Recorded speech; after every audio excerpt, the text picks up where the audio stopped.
नमस्कार विद्यार्थी मित्रांनो, कुठलीही भाषा शिकायची असेल तर प्रथम वाक्य आणि वाक्याचे प्रकार समजून घ्यावे लागतात. त्यामुळं प्रथम आपण सेंटेन्स म्हणजे काय हे बघू. डेफिनेशन बघा. A group of words which makes complete sense is called a sentence. A group of words म्हणजे शब्दाचा समूह किंवा शब्दाचा संच. विच मेक्स कंप्लीट सेन्स ज्यामुळं पूर्ण अर्थ प्राप्त होतो. इज कॉल्ड अ सेंटेन्स, त्याला आपण वाक्य असं म्हणतो.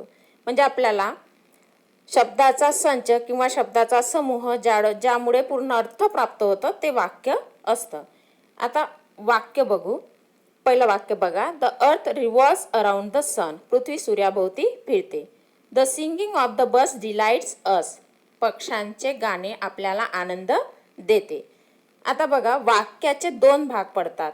एक म्हणजे सब्जेक्ट आणि दुसरा म्हणजे प्रेडिकेट. सब्जेक्ट म्हणजे ज्याच्याबद्दल आपण बोलत आहोत ती व्यक्ती किंवा ती गोष्ट. वरील वाक्यात आपण द अर्थ बद्दल बोलत आहोत म्हणून द अर्थ हे सब्जेक्ट आहे. आणि दुसऱ्या वाक्यात आपण the singing of the birds, पक्ष्यांबद्दल बोलत आहोत, गाणाऱ्या पक्ष्यांबद्दल, म्हणून हे गाणारे पक्षी हे सब्जेक्ट आहे.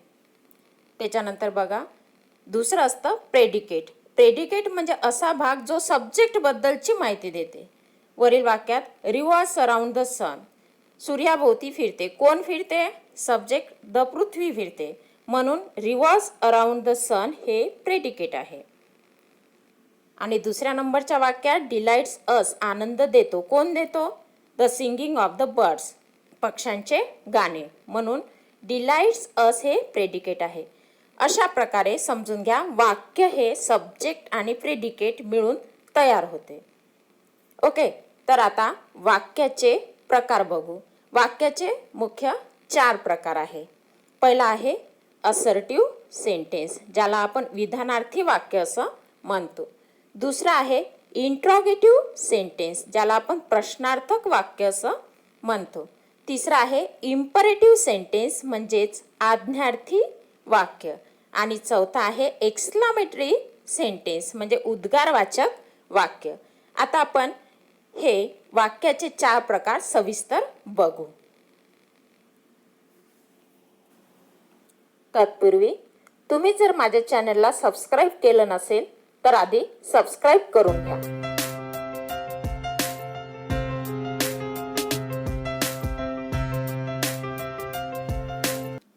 चला तर वाक्याच्या 4 प्रकारामधील पहिला प्रकार म्हणजे असर्टिव्ह सेंटेन्स. यालाच आपण मराठीत विधानार्थी वाक्य असं म्हणतो. इंग्लिशमध्ये याला डिक्लरेटिव्ह सेंटेन्स असं पण म्हणतात. याची डेफिनेशन बघा. A sentence that makes a statement, असं वाक्य जे स्टेटमेंट देतं ऑर असर्शन किंवा मग असर्शन देतं इज कॉल्ड अ डिक्लरेटिव्ह, त्याला आपण डिक्लरेटिव्ह किंवा असर्टिव्ह सेंटेन्स असं म्हणतो. म्हणजे असं वाक्य जे विधान देते किंवा आपलं ठाम मत देते, मांडल्या जाते, तेव्हा त्या वाक्याला आपण विधानार्थी वाक्य असं म्हणतो. आता याचे एक्झाम्पल्स बघू. पहिलं उदाहरण बघा. आय सॉ समथिंग हॉरिबल, म्हणजे मराठीत मी काहीतरी भयंकर पाहिलं.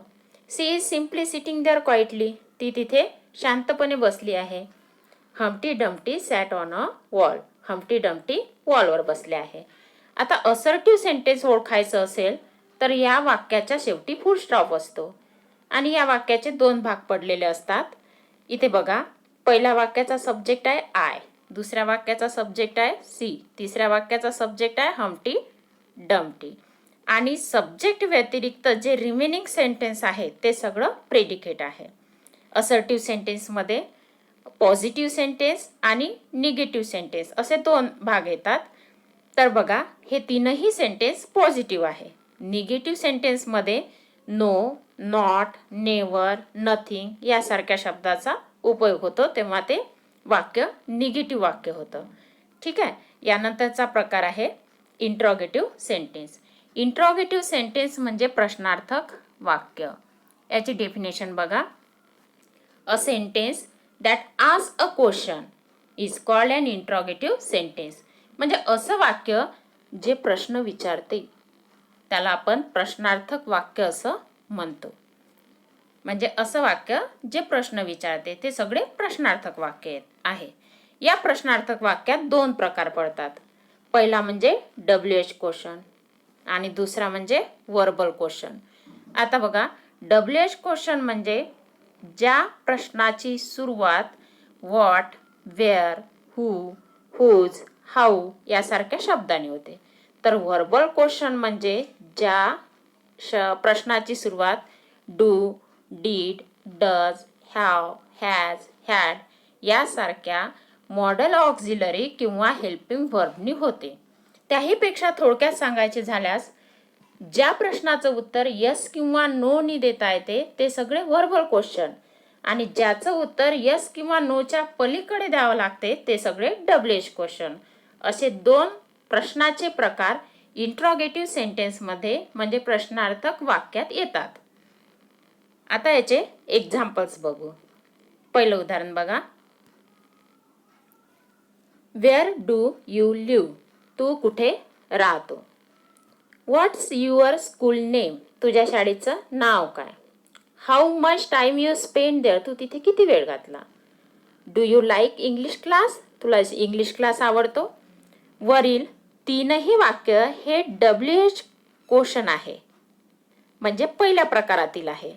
पहिल्या प्रश्नाची सुरुवात वेअरने झालेली आहे, दुसऱ्या प्रश्नाची सुरुवात व्हॉटने झालेली आहे आणि तिसऱ्या प्रश्नाची सुरुवात हाऊने झालेली आहे. तर चौथा प्रश्न पहा, do you like English class? चौथ्या प्रश्नाची सुरुवात डूने झालेली आहे आणि याचा आन्सर आपण यस किंवा नो देऊ शकतो, म्हणून हा व्हर्बल क्वेश्चन आहे.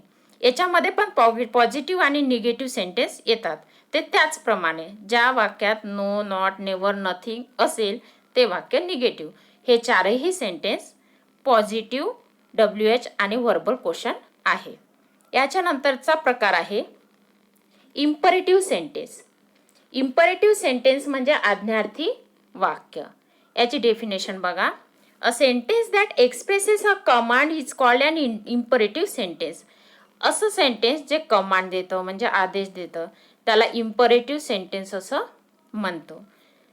ज्या वाक्यात कमांड दिल्या जाते, आदेश दिल्या जाते त्या वाक्याला इम्परेटिव्ह सेंटेन्स असं म्हणतात. याचं उदाहरण बघा. पहिलं उदाहरण बघा. Help that old man to reach home. त्या माणसाला घरी पोहोचवण्यासाठी मदत कर. दुसरं, ब्रिंग वॉटर फॉर मी. माझ्यासाठी पाणी आण. तिसरं, close your eyes while praying. प्रार्थना करताना डोळे बंद करा. आता बघा, इम्परेटिव्ह सेंटेन्स ओळखायचं असेल तर एकतर त्या वाक्याच्या शेवटी फुलस्टॉप हा असतोच, परंतु वाक्याची सुरुवात बघा. तीनही वाक्यात कमांड दिलेली आहे, ऑर्डर दिलेली आहे. पहिल्या वाक्याची सुरुवात हेल्पनी, दुसऱ्या वाक्याची सुरुवात ब्रिंगनी आणि तिसऱ्या वाक्याची सुरुवात क्लोजनी. जनरली हे सेंटेन्स व्हर्बनी सुरू होतं, म्हणजे याच्यात ऑर्डर दिली जाते त्याच्यामुळे हे वाक्य व्हर्बनी सुरू होतं.